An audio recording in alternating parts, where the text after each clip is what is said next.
Praise the lord, glory to Jesus, hallelujah. हमारा परमेश्वर हमारे मार्ग को सिद्ध करता है। वो हमारी सामर्थ्य है और हमें ऊंचे स्थानों पर चलाता है।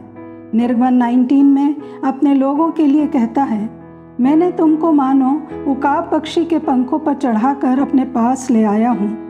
ये वचन परमेश्वर के शक्तिशाली रूप से कार्य करने की क्षमता और अपने लोगों को अपने करीब लाने की उनकी गहरी इच्छा को दर्शाते हैं।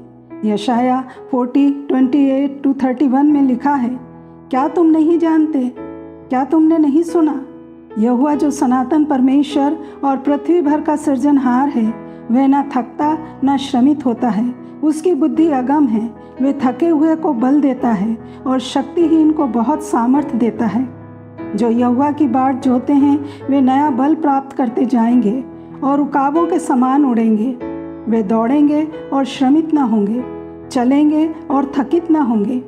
ये वचन थके हुए लोगों के लिए शक्ति का एक बड़ा वादा है। एक ऐसी शक्ति जिसकी तुलना उकाब की तरह उड़ने या बिना थके दौड़ने से की जा सकती है।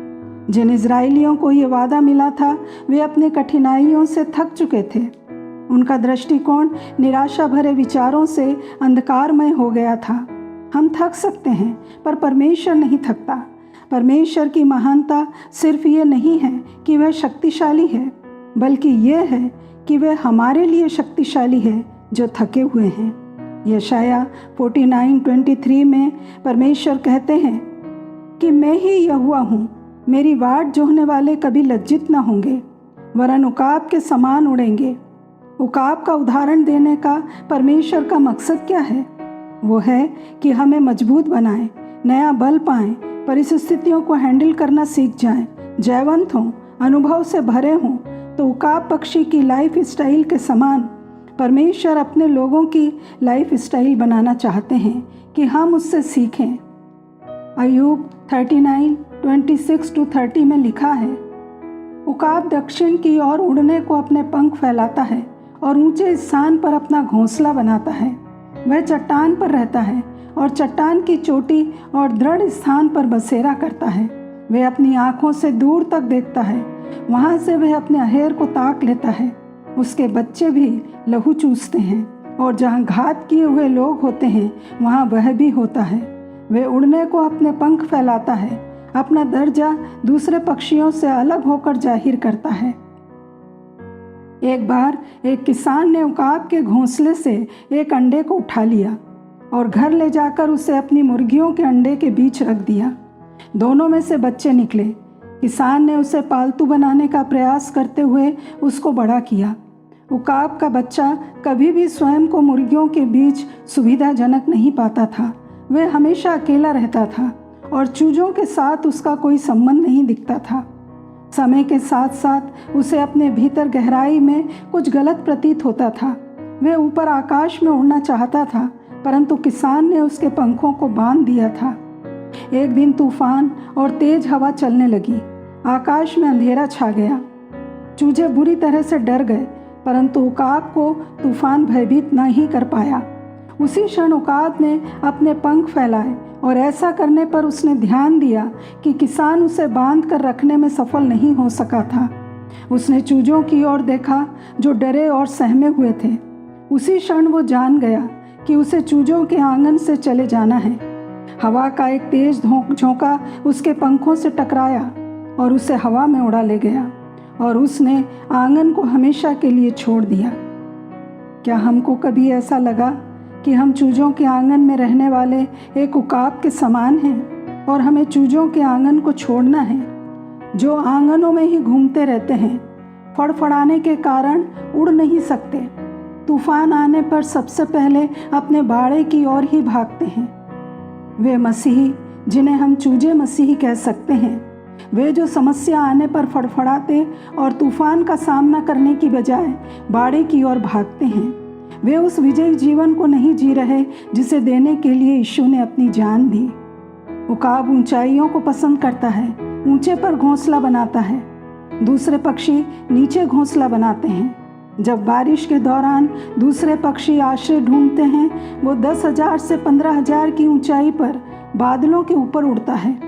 हमारा स्वदेश तो स्वर्ग है और हम नीचे की चीज़ों के लिए लड़ते हैं। पहला यूहन्ना 2:15 और 17 में लिखा है, तुम ना तो संसार से और न संसार में की वस्तुओं से प्रेम रखो। यदि कोई संसार से प्रेम रखता है तो उसमें पिता का प्रेम नहीं है। संसार और उसकी अभिलाषाएं दोनों मिटते जाते हैं, पर जो परमेश्वर की इच्छा पर चलता है वह सर्वदा बना रहेगा। कुलुसियों 3:1 और 2 में भी लिखा है, स्वर्ग वस्तुओं की खोज में रहो जहाँ मसीह विद्यमान है। पृथ्वी पर की नहीं परंतु स्वर्गिक वस्तुओं पर ध्यान लगाओ। उकाब आंधी और तूफान को पसंद करता है, निडर होता है और निडरता से तूफान का सामना करता है। दूसरा तीमुथियुस 1:7 के अनुसार परमेश्वर ने हमें भय की नहीं पर सामर्थ, प्रेम और संयम की आत्मा दी है। हवा से उसकी जिंदगी और तालमेल है। यूहन्ना 3:8 में लिखा है, हवा जिधर चाहती है उधर चलती है और तू उसका शब्द सुनता है परंतु नहीं जानता कि वह कहाँ से आती और किधर को जाती है। जो कोई आत्मा से जन्मा है वह ऐसा ही है। चेले यीशु की मृत्यु के बाद डरे हुए थे, परंतु जब पवित्र आत्मा पाया निडरता से कहा, यीशु को परमेश्वर ने मरे हुओं में से जिलाया, जिसके हम सब गवाह हैं। उकाब अपनी आँखों से दूर तक देखता है और अपने शिकार को कई किलोमीटर दूर से देख लेता है और उसे दबोच लेता है, कभी चूकता नहीं। उसका फोकस अपने शिकार पर होता है। उसके बच्चे भी खून चूसते हैं। प्रेरितों के काम की पुस्तक में पतरस ने बड़ी भीड़ के सामने खड़े होकर कहा, मन फिराओ और तुम में से हर एक अपने अपने पापों की क्षमा के लिए यीशु मसीह के नाम से बपतिस्मा ले, तो तुम पवित्र आत्मा का दान पाओगे। और ये प्रतिज्ञा तुम और तुम्हारी संतानों और उन सब दूर दूर के लोगों के लिए भी है जिनको प्रभु अपने पास बुलाएगा। प्रभु की योजना को पूरा करने के लिए पतरस का फोकस आने वाले भविष्य की हर पीढ़ी और हर एक युग के लिए है। तुम्हारे बेटे और बेटियां भविष्यवाणी करेंगे, जवान दर्शन देखेंगे, पुरनिये स्वप्न देखेंगे, दास और दासियों पर भी पवित्र आत्मा उंडेला जाएगा। उकाब चट्टान पर रहता है और चट्टान पर घर बनाता और बसेरा करता है। लूका 6:47-49 के अनुसार, जो कोई मेरे पास आता है और मेरी बातें सुनकर उन्हें मानता है, मैं तुम्हें बताता हूँ कि वह किसके समान है। वह उस मनुष्य के समान है जिसने घर बनाते समय भूमि गहरी खोदकर चट्टान पर नींव डाली, और जब बाढ़ आई तो धारा उस पर लगी, परंतु उसे हिला न सकी, क्योंकि वह पक्का बना था। परंतु जो सुनकर नहीं मानता वह उस मनुष्य के समान है जिसने मिट्टी पर बिना नींव का घर बनाया।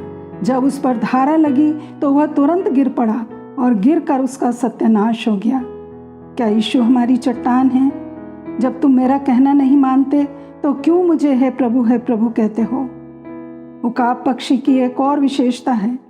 व्यवस्था विवरण 32:11 में लिखा है, जैसे उकाब अपने घोंसले को हिला हिलाकर अपने बच्चों के ऊपर मंडलाता है, वैसे ही परमेश्वर ने अपने पंख फैलाकर उन्हें अपने परों पर उठा लिया। उकाब घोंसले को तोड़ देता है और बच्चों को अपने पंखों पर बैठाकर आसमान की ऊंचाइयों पर ले जाता है और वहां छोड़ देता है, और ऐसा बार बार करता है जब तक वो ऊंचाई पर उड़ना ना सीख जाए। जब गिरने लगते हैं अपने पंखों को फैलाकर उन्हें परों पर उठा लेता है और फिर ऊंचाई पर ले जाकर छोड़ देता है। यदि छोड़ा नहीं जाएगा तो वह उड़ना नहीं सीखेंगे। परमेश्वर भी संकट और विपत्तियों को आने की अनुमति देते हैं ताकि उनके लोग मजबूत बने। परमेश्वर कभी नहीं चाहते कि हम बिना महिमा के रहें। He wants to renew our strength at the end of the trial period. उकाब पीड़ादायक निर्णय लेता है ताकि शांति से जीवन जी सके। 40 साल की उम्र होने तक उसकी ताकत बहुत कम हो जाती है। ये वो समय होता है जब उसे चुनाव करना होता है कि या तो उसी कमजोरी की हालत में रहे और उसका जीवन खत्म हो जाए, या वह पीड़ादायक बदलाव को चुने। उसके पंख इतने बड़े हो चुके हैं कि वह ऊंचे पर उड़ नहीं सकता। चोंच भी तीखी नहीं रही और मुड़ गई है। पंजे के नाखून भी लंबे और घुमावदार हो गए हैं, जिससे वह अपने शिकार को पकड़ नहीं सकता। तब वह अपनी चोंच से पंखों को एक एक करके उखाड़ता है, पंजे के नाखूनों को तोड़ देता है और चोंच को भी पत्थर पर मार मार कर तोड़ देता है। दर्द तो बहुत होता है, पर वो दर्द को सह लेता है, क्योंकि वो जानता है कि भविष्य की महिमा के लिए ये तैयारी भर है। चोंच, नाखून और नए पंख आने में समय लगता है। उस समय वो अपना मुंह उठाकर मानो परमेश्वर की बाट जोह रहा है, अपनी सुरक्षा करने के लायक भी नहीं रहता। उसकी चिल्लाहट निकलती है और वह अपने रिन्यूअल के समय की बाट जोहता है। दूसरे उकाब पक्षी उसकी दर्द भरी पुकार को सुनकर उसकी सहायता करने के लिए आते हैं, उसके लिए खाना लाते हैं। उकाब के साथ जो कुछ होता है, परमेश्वर हमारे जीवन में परिवर्तन के लिए भी ऐसे ही समय और परिस्थिति लाते हैं, क्योंकि यह हमारे मसीह विश्वास और क्रिश्चियन कैरेक्टर को शेप देने के लिए जरूरी है।